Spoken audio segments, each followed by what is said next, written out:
ما پروژه مختلف داشته باشیم. در کابل هم تقاضای مثلا یک قسم یک پروژه را بخیر عملی بسازیم. امیدوار هستم که افتخار به کابل هم داشته باشیم. درست شما دوری کردیم که مارکت سهمی است. آیا دیگه کسایی که بیرون از هرات هستند یا دیگه ولایت‌ها در بخش یا صنف صرافی فعالیت دارن میتونن که در این مارکت سهم بگیرن، میتونن که اینجا دکان صرافی داشته باشن؟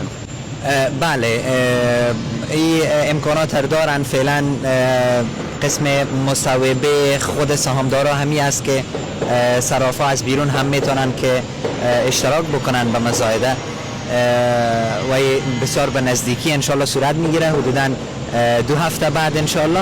ولی بعد از اینکه دکان ها تقسیمات شد و به اشخاصی که به مزایده اشتراک کردن رسید، بعدا هم میتونن که مجدد میتونن از صاحبای جدید از او میتونن خریداری بکنن، ولی به مرحله اول شروط مشخص شده و میتونن به مزایده اشتراک بکنن. بریم دوستا که بخشای دیگر هم چنان ببینین. ما بار قبل آمده بودم، کارهای کمک ناتکمیل بود.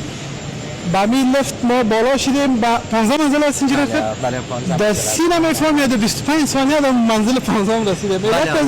لفتای خود مجموعه از بزرگترین کمپانی چین خریداری شده که به نام کنی که به دنیا رنکینگ 10 داره و سرعت لفتا هم 2 متر بر ثانیه هست و ما تکمیل 16 طبقه داریم، ولی 15 طبقه میرسیم به منزل پشت فودکورت و 1 طبقه هم خود فودکورت هست که این تقریبا ما میتونیم که 15 طبقه به 30 ثانیه میتونیم که بریم که بعضی دفترهایی که ساخته شدن و آماده تسلیمی به صرافای عزیز ماست از نزدیک بودیم.